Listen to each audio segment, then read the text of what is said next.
ہے تو ہر جگہ پر امریکہ مرد آباد اور اسلام اور خامنہ ای زندہ باد کے نعرے گونج رہا ہے۔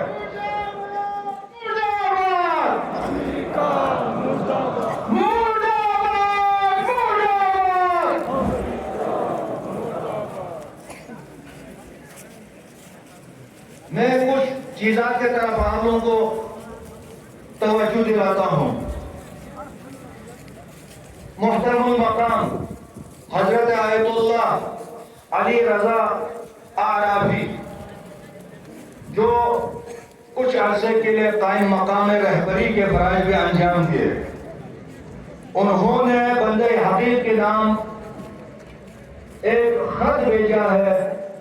اس میں مظلومیت کی اظہار کی طرف اشارہ کرنے کے لیے انہوں نے ایک پیغام بندے حقیق کو بھیجا۔ میں وہی پیغام آپ لوگوں کی خدمت میں پیش کرتا ہوں۔ میں نے ابتدا میں عرض کیا عالم بشری حقوق انسانی کہاں ہے، کدھر ہے وہ حقوق انسانی؟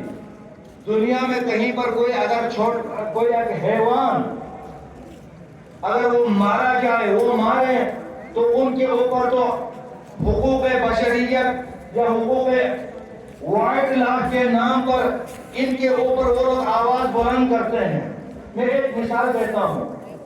ہم نے 2023 میں جب بلوچستان خصوصاً سکردو اور گرد نواح میں پانی کی اشد قلت کے اوپر ہم نے یہ قدم اٹھایا، ہمارے سکردو اور بلوچستانی قوم نے یہ قدم اٹھایا، ہم واٹر ڈائیورژن جو شتونگ نالے سے منسوخ تھا، جو 25-30 سال سے شتو کہہ رہا تھا، لیکن آج تک اس کے اوپر کام نہیں ہوا،